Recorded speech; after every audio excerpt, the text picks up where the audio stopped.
చంద్రబాబు నాయుడు గారి అరాచకాలు ఇంతటితో ఆగిపోవడంలా ఎమ్మెల్యేల పైన మాజీ మంత్రుల పైన కూడా ఇదే, సినీ దర్శకుల పైన కూడా ఇదే రకమైన పరిస్థితి మనమంతా చూసాం. రాష్ట్రంలో ఈ మాదిరిగా పరిస్థితులు ఉన్నాయి. రామ్ గోపాల్ వర్మ కూడా మనం అంత చూసినాం. వీళ్ళు సినిమాలు తీస్తే తప్పులా, వీళ్ళేం సినిమా తీసినప్పుడు వివేకం అని వీళ్ళు సినిమా తీస్తే తప్పులా, వీళ్ళు ఏం చేసినా వీళ్ళు ఐటీడీపీ ద్వారా ఇష్టం వచ్చినట్టుగా వీళ్ళని రన్ చేసినా నష్టంలా, తప్పులా, వీళ్ళు ఎవరి మీద ఏ రకమైన మాట్లాడినా తప్పులా. రామ్ గోపాల్ వర్మ చేసిన సినిమాకు సెన్సార్ బోర్డు అప్రూవల్ ఉంది. సెన్సార్ బోర్డుకు పోయింది, సెన్సార్ బోర్డు అప్రూవల్ వచ్చింది. అప్రూవల్ వచ్చినాకనే రిలీజ్ చేసినాడు. సో మళ్ళీ ఆయన సెన్సార్ బోర్డు అప్రూవల్ వచ్చిన తర్వాత నువ్వు రిలీజ్ చేసిన సినిమాకులో ఆయన సినిమా తీయడం తప్పు అన్నట్టుగా నువ్వు ఆయన మీద కేసులు పెడితే, ఆయన నువ్వు పిలిపించే కార్యక్రమం చేస్తూ ఉంటే, ఆయన నువ్వు అరెస్ట్ చేయాలని ప్రయత్నం చేస్తూ ఉంటే ఇల్లీగల్ డిటెన్షన్ కాదా ఇది? సెన్సార్ బోర్డులు ఎందుకు ఉన్నాయి? సెన్సార్ బోర్డు అప్రూవల్ వచ్చిన తర్వాత నువ్వు చేస్తూ ఉండేది ఏంది? మళ్ళీ ఫిలిం ప్రమోషన్ అంటావు.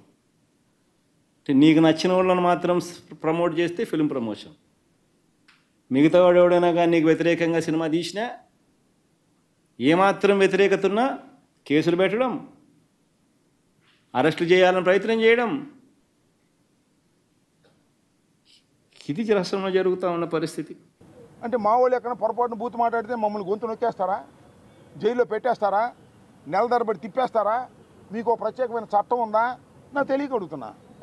ఇవాళ నేను చూసా, ఇందాక ఎక్కడో ఆర్జీవి గారు సినిమా తీశారంట.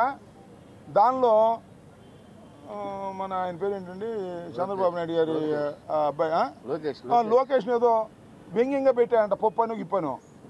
దానికి కోపం వచ్చేసి ఇప్పుడు ఇంటి చుట్టూ ఉన్నారు పవన్ కళ్యాణ్, ఏది మన ఆర్జీవి గారి ఇంటి చుట్టూ ఆయన పట్టుకొచ్చేసి అరెస్ట్ చేసేద్దామని. ఏమో మరి పాపం పోలీసు అరెస్ట్ చేస్తారని కొంతమంది భయపడతారు కదా పాపం, అందరూ ధైర్యంగా ఉండలేరు కదా. ఇప్పుడు నన్ను అరెస్ట్ చేస్తారంటే నా భార్య పిల్లలకి అందరూ పడతారు కదా.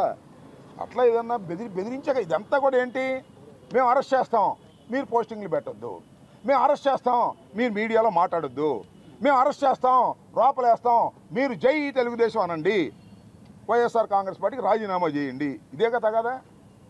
ఎంతమందిని కేసులు పెట్టి బలవంతం చేసి రాజీనామా చేసుకుంటే ఉంటారా మీ ఇంట్లో? మళ్ళీ మీ ఇంటికి నిప్పు అంటుకున్నప్పుడు మా ఇంట్లో రారు, వస్తారు. కాలచక్రం గిర్రని తిరిగిద్ది, టర్రని తిరిగి వచ్చేసింది, మళ్ళీ తిరిగి వచ్చేసిన తర్వాత ఉంటుంది భజన. అది విషయం. చట్టం తన పని తాను చేసుకుపోయే విధంగా ఈ ప్రభుత్వం ప్రవర్తించకపోతే న్యాయస్థానాలకు వెళ్తాం, సుప్రీంకోర్టు దాకా వెళ్తాం, న్యాయ పోరాటం చేస్తామని మీ ద్వారా ప్రజలకి, ప్రభుత్వానికి చెప్పదలుచుకున్నాను, ప్రజలకు మనవి చేయదలుచుకున్నాను. ప్రభుత్వాన్ని, చంద్రబాబు నాయుడు గారిని, లోకేష్ గారిని, రెడ్ బుక్ అధినేతని, writer of the red book నోటీసులకి స్పందించకుండా ఆయన తప్పించుకుని తిరుగుతున్నారు. ఆయన ఒక్కళ్ళే గారు, మిగతా చాలా మంది కూడా విచారణకు రమ్మంటే రాకుండా తప్పించుకుని తిరుగుతున్నారని చెప్తున్నారు. పోలీసులు ఆ విధంగా వాళ్ళు పట్టుకోలేకపోతున్నారా, లేకపోతే ఏంటి అసలు? అంటే చిత్తశుద్ధి లేదా పోలీసులు వాళ్ళకి అరెస్ట్ చేయడానికి కానీ వాళ్ళు పట్టుకోవడానికి కానీ, లేదంటే వాళ్ళు తిరుగుతున్నారా? ఏంటి సార్ అది?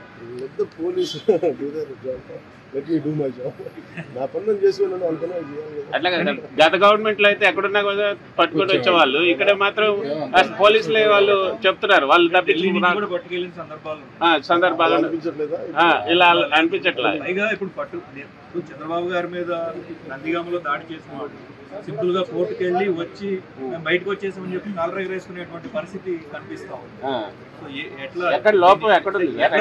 వాళ్ళంతా పోలీసులు కళ్ళు కప్పి వాళ్ళు అంత ఇదిగా తప్పించుకోగలుగుతున్నారా? లా అండ్ ఆర్డర్ హోమ్ నేను ఆల్రెడీ చేయట్లేదు. సో మీరు కూటమి ప్రభుత్వం కాబట్టి మీరు పంచాయతీ రాజ్ గురించి అడిగితే నేను చెప్పగలను. చెప్పినవన్నీ సమిష్టి బాధ్యత కదా సార్. ఖచ్చితంగా నేనే తప్పించుకోవట్లేదు కదా, కానీ ఒక మాట చెప్పేటప్పుడు కొంచెం బాధ్యతగా చెప్పాలి.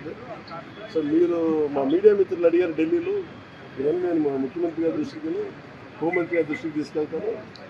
ఏం చెప్పంటారు చెప్పండి, మీ మాటకు నేను తీసుకెళ్తాను. అంటే మిమ్మల్ని అంత ఇబ్బంది పెట్టినప్పుడు, అంత ధైర్యంగా ఆంధ్ర పోలీసులకు ఈరోజు ఆంధ్ర పోలీసు ఎందుకు తట్టపాయిస్తున్నారు అడగాలి కదా. Extremely sorry to disappoint.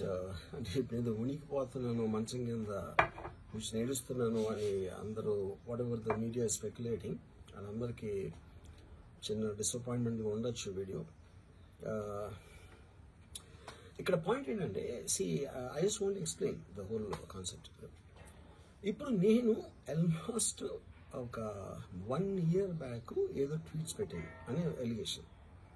ఆ ట్వీట్స్ ఎవరో మనోభావాలు దెబ్బతిన్నాయి. ఇక్కడ విచిత్రం ఏంటంటే 1 year బ్యాక్ పెట్టిన ట్వీట్స్ 4 డిఫరెంట్ ప్లేసెస్లో 4 డిఫరెంట్ జ్యూరిస్డిక్షన్స్లో 4కి ఒకే 3-4 రోజుల వ్యవధిలో వాళ్ళ మనోభావాలు దెబ్బతిన్నాయి. వాళ్ళు ఆ పరంగా కంప్లైంట్ ఇవ్వడం, కేసులు పెట్టడం జరిగింది. ఇక్కడ పాయింట్ 1 ఎవరి మీద అయితే నేను పెట్టానని వాళ్ళు చెప్తున్నారో వాళ్ళకి లేదు, ఎవరో థర్డ్ పార్టీ, అసలు సంబంధం లేనివాడు.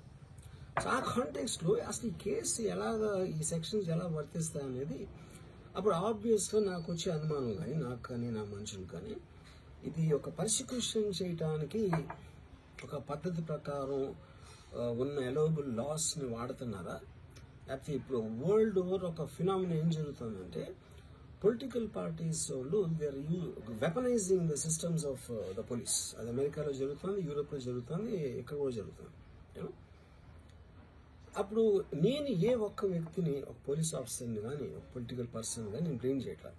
I think it happens in certain ఒక ఏమంటారు దాన్ని, ఒక వే. అది అందరూ కూడా ఎంతో కొంత అది చేయటానికి టెంప్టేషన్ ఉండొచ్చు. But eventually there is the law of the land which will take the final call. So అది that I completely agree, believe in that and I abide by that as a citizen. So ఇప్పుడు ఇక్కడ జరిగింది ఏంటి, నాకు ఒక notice వచ్చింది, నేను ఒక రిప్లై ఇచ్చాను, ఫలానా చోట ఫలానా తారీఖు నేను వస్తాను. అప్పటికి నాకు జరుగుతున్న పని ఒక ఆన్గోయింగ్ స్కెడ్యూల్ ఉంది కాబట్టి, నాకు ఫిలిం వర్క్ ఉంది కాబట్టి అవ్వలేదు. అండ్ ఇట్ ఈస్ వేరే ప్రొడ్యూసర్ చేస్తాను, ఆ ప్రొడ్యూసర్కి నష్టం వస్తుంది కాబట్టి నేను మళ్ళీ టైం అడిగాను. ఇదేంటి కేసు, ఇదేం అర్జెంట్ కేసు అంటే 1 year తర్వాత ట్వీట్ చూసిన అతనికి 1 weekలో అన్నీ అయిపోవాలనేది ఏమన్నా మీనింగ్ ఉంటుంది అసలు దానికి? So which basically means it is being done for purposes other than the urgency of the case. ఇప్పుడు అర్జెన్సీ ఆఫ్ ద కేసు అంటే మీరు మర్డర్లు ఇన్ని జరిగి సంవత్సరాలు తీసుకుని అప్పుడు ఒక్క సెకండ్ నన్ను మర్చిపోతే సోషల్ మీడియాలో ట్వీట్స్, మీమ్స్ పెట్టినంత మాత్రాన ఎవరో ఒకళ్ళు ఏదో ఒక రోజు మేల్కొని 1 year తర్వాత నేను అప్పుడు చూశాను, కానీ ఇప్పుడే చూశాను, అప్పుడు పెట్టావు, ఇప్పుడు నా మనోభావం దెబ్బతిందంటే అసలు దానికి అంత అనేది ఉంటుందా అలాంటి కేసులు పెట్టడానికి? ఓకే, బై లా కంప్లైంట్ వచ్చినప్పుడు కేసు తీసుకోవాలి, ఐ అండర్స్టాండ్. నాకు అంత మాత్రం లా పరిజ్ఞానం నాకు కూడా ఉంది.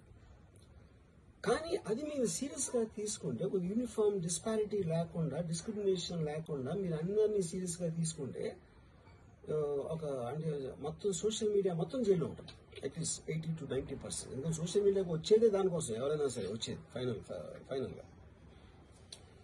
So basically, I felt there is a need for me to tell for the concerned people. ఇప్పుడు నేను పారిపోయాను, డాక్టర్ని ఏడుస్తున్నాను, భయపడి ఉనికిపోతున్నాను, whatever, okay, that's all fine. I know that is entertainment at the end of the day. అలాంటి thumbnails లేకపోతే ఎవరు చూడరు కాబట్టి వాళ్ళ బతుకు తీరు కోసం అలాంటివి పెట్టుకుంటారు. I have no problem with that. Everybody wants to make a living. But on the larger picture I want to say this one thing lastly నేను చెప్పేది అంటే, ఒక్కటే అందరూ అర్థం చేసుకోవాల్సింది, ఇది సోషల్ మీడియా ప్రాబ్లం, నా ఒక్క ప్రాబ్లం కాదు. That is what I will request every one to understand, including if at all ఎవరన్నా దీన్ని పని కట్టుకుని ఇది చేసే మనుషులు ఎవరన్నా ఉన్నారని నేను చెప్పట్లేదు, I don't jump the gun. But even for them I think fundamental importance is this point అనేది I wanted to tell. Thank you.